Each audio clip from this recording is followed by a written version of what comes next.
সুন্দরবন গঙ্গা ব্রহ্মপুত্র মেঘনা নদীর মিলনস্থলে গঠিত বদ্বীপ অঞ্চল, যেখানে পৃথিবীর সর্ববৃহৎ ম্যানগ্রোভ অরণ্যের বনভূমি রয়েছে, যা ইউনেস্কো ওয়ার্ল্ড হেরিটেজ দ্বারা স্বীকৃত সংরক্ষিত বনভূমি অঞ্চল। এই সুন্দরবনের 3 ভাগের 1 ভাগ পশ্চিমবঙ্গে অবস্থিত এবং বাকি 2 ভাগ প্রতিবেশী দেশ বাংলাদেশে অবস্থিত। আমরা যারা পশ্চিমবঙ্গবাসী তাদের কাছে সুন্দরবন এক আনন্দের ও গর্বের জায়গা। এই নদী প্রধান এলাকায় নদীর মধ্যে বোটে করে সারাদিন ঘুরে বেড়ানোই সুন্দরবন ভ্রমণের প্রধান আকর্ষণ। ওয়েলকাম ফ্রেন্ড, ট্রাভেলার বিপ্লব চ্যানেলে আপনাদের সকলকে স্বাগতম। আজ আমরা চলছি সুন্দরবন। পুরো সুন্দরবনের ভিডিও আপনাদের দেখাবো, ট্যুরটা কেমন হচ্ছে সেটা দেখাবো, কী কোথায় যাচ্ছি সেটাও দেখাবো, আর কত টাকা খরচা, কীভাবে যাব সেই বিষয়ে বিস্তারিত আপনাদের দিয়ে দেবো। আপনারা সঙ্গে থাকবেন আর আমাদের চ্যানেলটি। আমরা বেরিয়ে পড়লাম বাড়ির কাছে রেল স্টেশন বিশরপাড়ায় যাওয়ার জন্য। হেঁটেই যাওয়া যায় বাড়ির কাছেই, কিন্তু রাস্তায় মনোজিতের সঙ্গে দেখা হলো। ওকে বললাম বাইকে করে একটু ছেড়ে দিয়ে আয়। ও আমাদের একটু স্টেশন পর্যন্ত ছেড়ে দিয়ে আসলো। আমাদের ট্রেন ছিল 12টা 10-এ, একটু আগেই পৌঁছে গেলাম। ক্যানিং বনগাঁ ধরবো বিশরপাড়া থেকে। টিকিট 15 টাকা। আর যদি আপনারা শিয়ালদা থেকে যান ক্যানিং, তাহলে আপনাদের টিকিট মূল্য 10 টাকা নেবে। আপনারা যেখান থেকেই আসুন শিয়ালদা থেকে আপনারা 10 টাকার টিকিট নেবে, চলে আসবেন ক্যানিং। আমরা স্টেশনে চলে এসেছি, ট্রেন আসছে। একটু আগেই 5 মিনিট আগেই চলে এসেছি ট্রেন ধরবো বলে। আমরা সবাই ট্রেনে উঠে পড়েছি। ট্রেন মোটামুটি ফাঁকাই ছিল। আমরা এখান থেকে সোজা ক্যানিংয়ে গিয়ে নামবো। আপনারা যেখান থেকে আসুন না কেন শিয়ালদা থেকে সোজা ক্যানিংয়েই এসে নামবেন। আমরা আগামী 1 জানুয়ারি 2025 আইএমপির পক্ষ থেকে যে ট্যুর করতে চলেছি, যে ভ্রমণ, সেই ভ্রমণে আপনারা প্রথম দিন অর্থাৎ আমরা 1 তারিখ বিকেল 3টের সময় পৌঁছাবো। 1 তারিখ বিকেল 3টের সময় পৌঁছে আমরা, এবার আপনি একটু বলুন তারপরে আমাদের কিভাবে এখান থেকে নিয়ে যাবেন, অভিজ্ঞতাটা কোথায় কোথায়। হ্যাঁ, ক্যানিং থেকে নিয়ে যাবেন, আবার ক্যানিংয়ে ছেড়ে দেবেন, এই বিষয়টা আমাদের একটু বলুন। এটা তো আপনাদের একটা কোম্পানির প্রোগ্রাম, সবাই বিভিন্ন ট্রেনে আসতে পারে। 3টের সময় সবাই আমরা একটা জায়গায় টাইম, সবাই একটা জায়গায় সবাই মিলিত হবেন, সেখান থেকে আমরা নিয়ে যাব। কেউ যদি সোনাখালী যেতে চায় আগেও চলে যেতে পারে, তবে আমাদের কোম্পানি সেটা এক জায়গায় মিলিত হয়ে নিয়ে যাব। সোনাখালীতে বোটে উঠবেন। ক্যানিং থেকে 17 কিলোমিটার দূর সোনাখালী দূরত্ব। এখান থেকে বাস বা অটো বা ম্যাজিক যাতে হোক করে আমরা নিয়ে যাব। নিয়ে যাওয়ার পরে সোনাখালী থেকে বোটে ওঠার পরে বিকালের একটা চা দিয়ে শুরু হবে আপনাদের। সোনাখালী থেকে উঠলেন, ওঠার পরে ঠিক 1.5 ঘন্টা পরে, 1 ঘন্টা 30 মিনিট পরে গোসবা বলে একটা স্পট আসবে, যেখানে রবীন্দ্রনাথ এসেছিলেন, হ্যামিল্টন সাহেব এসেছিলেন। যাদের বাংলোগুলো আছে তারা নেই, তারা আমাদের জীবনেই মনের মধ্যেই থাকুক, ঠিক আছে। এটা ওখান থেকে দেখানোর পরে কিন্তু ওখানে একটা 5 টাকা করে একটা টিকিট আছে রবীন্দ্রনাথের বাংলো ঢোকার জন্য। সেই 5 টাকা টিকিট কিন্তু আপনাদের কাটতে হবে। এটা গেলেন, ওখান থেকে আবার একটা টাইম দেবে আমাদের ম্যানেজার বা আমরা, দেওয়ার পরে ওখান থেকে আপনাদেরকে নিয়ে যাওয়া হবে দুর্গাদাবানী নদী থেকে সুন্দরবন। গুমতি নদী যেই পড়বে সুন্দরবন শুরু।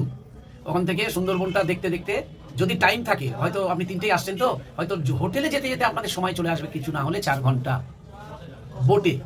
তারপরে অন্ধকার হয়ে যাবে। ধরুন আপনি 3টেই আসলেন, 4টে 5টা 6টা 7টা 8টা, 8টার পরে আপনি হোটেলে যাবেন। তার মধ্যে কিন্তু সব কিছু আপনাদের বোটে, সমস্ত কিছু বিকালের যে সেক্সটা আছে, চা কফি সমস্ত কিছু কিন্তু বোটে, আনন্দ গান বাজনা সব বোটে। তারপরে আপনাদেরকে আমরা হোটেলে নিয়ে গেলাম, সবাই যার যার রুমে ঢুকে দিলাম, চাবি দেওয়া হলো। আপনি 30 টাকা করে দিয়ে বাঘ দেখলেন, ওখানে সমস্ত কিছু চিড়িয়াখানা করে রেখেছে দেখলেন। তারপরে বোটে আসলেন, আবার বোটে সমস্ত আনন্দ ফুর্তি গান বাজনা করতে করতে আবার হোটেলে যথারীতি টাইমে আবার আপনাদের রাতের ডিনার দেওয়া হবে। তারপরে এবার সাহেবরা যখন বলবেন, স্যাররা, যে আমরা এই টাইমে বেরোলে এই ট্রেনটা পাবো না, ওই ঝুমুর নাচ ওটা তো হবেই, ঝুমুর নাচ বাউল গান ওগুলো তো হবেই, বলতে ভুলে গেছি। দিন আমাদের প্রোগ্রামটা, তারপরের দিন রাতে ডিনারটা হোটেলেই হবে। তারপরে আমরা একটা টাইম দেবো, সেই টাইমটা হবে সকাল 7টা। আচ্ছা, 7টা থেকে 7:30টার মধ্যে বোটে উঠলেন, ব্রেকফাস্ট হলো বোটেই। তারপরের দিন ফার্স্ট স্পট হবে সজনাখালী। আচ্ছা, সজনাখালীতে ওয়াচ টাওয়ার আছে দেখলেন, ওখানে একটা টাইম দেওয়া হবে, সরকারি গাইড উঠবে। তারপরে আপনাকে টাইম দেওয়া হবে জঙ্গলের সাইডে সুদর্ণখালী, ওখানে ওয়াচ টাওয়ার। সুদর্ণখালীতেও লাভলেন, সেই পারমিশনটা আমরা করবো।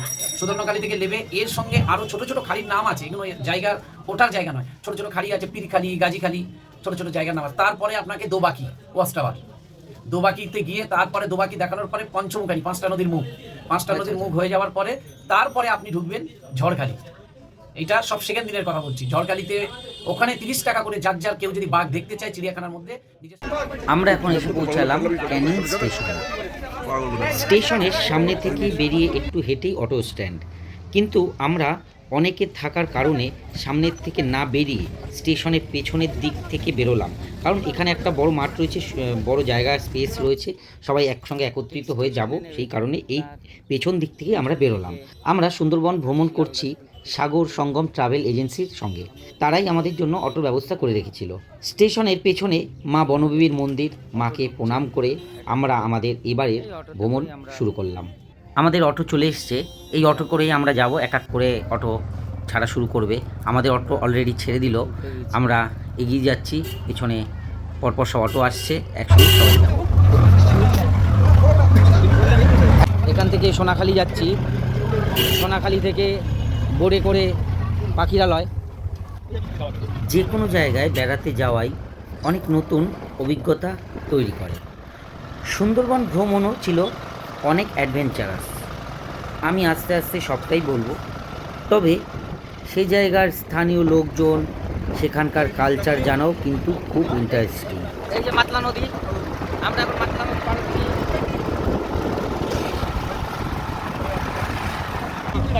ক্যানিং স্টেশন নেমে আপনারা সোজা সামনে থেকেই বেরোবেন, বেরিয়ে অটো স্ট্যান্ড থেকে আপনারা সোনাখালি অটো স্ট্যান্ড পর্যন্ত মাথা পিছু 30 টাকা করে নেয় অটোওয়ালা। আপনারা সোনাখালি পর্যন্ত আসবেন, 30 টাকা করে অটো ভাড়া নেবে। আমরা চলে এসেছি সোনাখালি, এখান থেকে লঞ্চ, সাগর সঙ্গম লঞ্চ।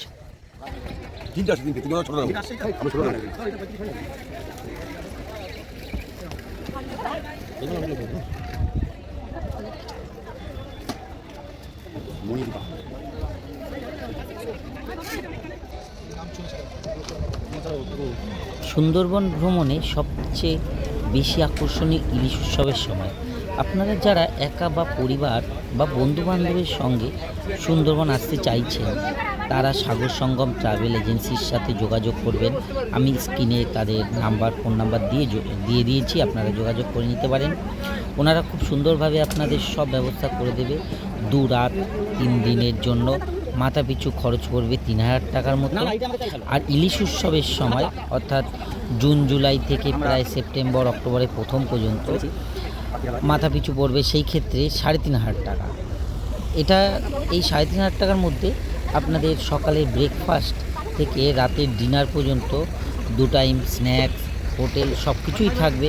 খুব সুন্দর পরিবেশন ওদের, আপনারা যোগাযোগ করে আসতে পারেন।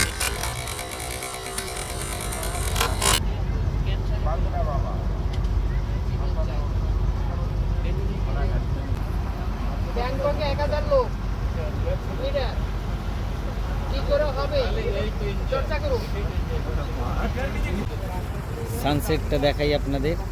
যারা ফ্যামিলি বা বন্ধু বান্ধবের ছোট গ্রুপ নিয়ে আসবেন মনে করছেন, 7-8 জন অথবা 10 জনের, আপনারা পার্সোনালি একটা ছোট বোট করে নিতে পারেন। সেক্ষেত্রে বোট ভাড়া 6000 থেকে 7000 টাকার মধ্যে হয়ে যাবে, অনেক কম খরচে হয়ে যাবে সেটা। আমরা চাও খেলাম, চাও খাওয়ার পরে কফি, বাহ, চায়ের কাপে ডুবলো ঠোঁট, থেমে গেল আমাদের বোট। সত্যি সত্যি আমাদের বোটটা থেমে গেল। আমরা এখন দাঁড়িয়ে রইলাম, কারণ চর পড়ে গেছে, জল কমে গেছে, ভাটা পড়েছে, তাই আর লঞ্চ এগোচ্ছে না। আধ ঘন্টার মধ্যে জোয়ার আসবে, জোয়ার আসলে জল বাড়লে তবে আবার লঞ্চ এগোবে। আর যতক্ষণ না জল বাড়বে ততক্ষণ এখানেই আমাদের দাঁড়িয়ে থাকতে হবে। লঞ্চের নিচটা দারুণ জায়গা, জোয়ার নেই তাই জল নেই, আমরা দাঁড়িয়ে আছি ভাটায় চরে আটকে। জগন্নাথ দা ঘুমাচ্ছে, 3 দিন ধরে না খেয়ে আছে। জোয়ার আসবে তারপরেই লঞ্চ চলবে। প্রায় 1.5 ঘন্টা হয়ে গেল, এখনো একই জায়গায় দাঁড়িয়ে আছি। আমরা বসে বসে চা খাচ্ছি।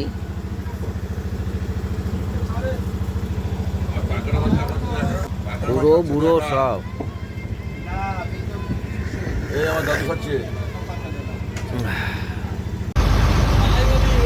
প্রায় 2.5 ঘন্টা পর আবার আমরা চলা শুরু করেছি। ফার্স্ট টাইম একটা অভিজ্ঞতা হলো, লঞ্চে কখনো এরকম প্রথম শুনেছি। লঞ্চটা যে এরকম দোল খাচ্ছে, একবার তোমাকে এদিকে একটা ফিলিংস আসছে, কিন্তু যেটা বসে থাকলে আসে না, বসে থাকলে বোঝা যায় না, বসে থাকলে বুঝতে পারছি না, শোয়ার পরেই বুঝে যাচ্ছি, মনে হচ্ছে একবার ওই দিকে ডান দিকে গেছি তো একবার বাদ দিয়ে, মানে একটা সুন্দর ফিলিংস, এই মাঝখানে একটা অভিজ্ঞতা হলো, বেশ ভালো লাগছে, মোটামুটি খুব ভালোই লাগছে। খাবার জন্য ডাক করছে, বসে বললাম আমরা খেতে, আজকে রাতের ডিনার, ডাক না দুইটা, ডিনার শুরু হয়ে গেছে, একটা ব্যাচ হয়ে গেছে, একটা ব্যাচ হয়েছে তো, আমরাই মনে হয় লাস্ট, ও দুটো ব্যাচ হয়ে গেছে, এটা লাস্ট, ও আমরাই লাস্ট, হ্যাঁ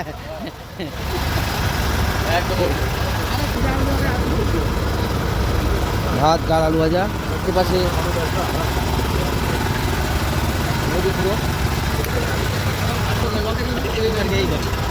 এখানে ফেলবার চাটা কোথায় ফেলবার, একটু দিয়ে দাও, একটু ডাল দিয়ে দাও, ব্যাস ভাত ডাল শুরু করে দিচ্ছি আমরা খাওয়া, সাথে মটনও ছিল। বলবো 10টা 10:30 কয়টা বাজে এখন? ওই যা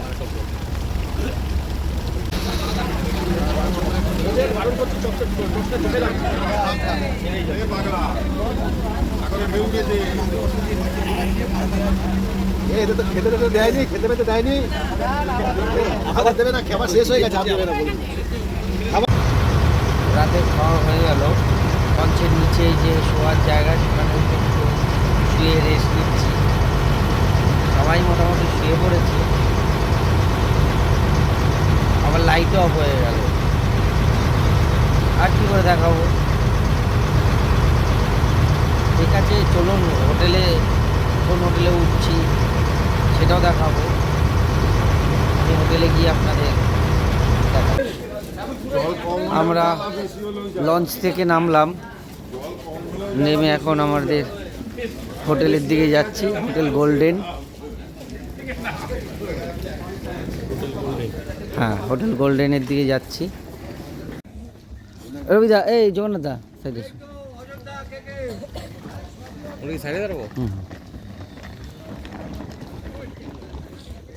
হোটেল গোল্ডেন, যার কালকে এখানে রুম ভাড়া 800 থেকে 1000, সিজন ওয়াইজ বারে কমে। হোটেল গোল্ডেনের রুমগুলো বেশ ভালোই আছে, আপনারা দেখে নিতে পারেন। এই ছিল আমাদের সুন্দরবন ভ্রমণের প্রথম পর্ব। আমরা দ্বিতীয় পর্ব নিয়ে খুব তাড়াতাড়ি আপনাদের সঙ্গে দেখা হবে। আপনারা ততক্ষণে সুস্থ থাকবেন, ভালো থাকবেন, সাবধানে থাকবেন। আর যারা আমাদের চ্যানেলটিকে এখনও সাবস্ক্রাইব করেননি তারা খুব তাড়াতাড়ি সাবস্ক্রাইব করে ফেলবেন। যদি ভিডিওটা ভালো লেগে থাকে আপনারা একটা লাইক ও কমেন্ট অবশ্যই করবেন। ধন্যবাদ। একটা রুম, এই রুমে গৌতম দা, জগন্নাথ দা, আমাদের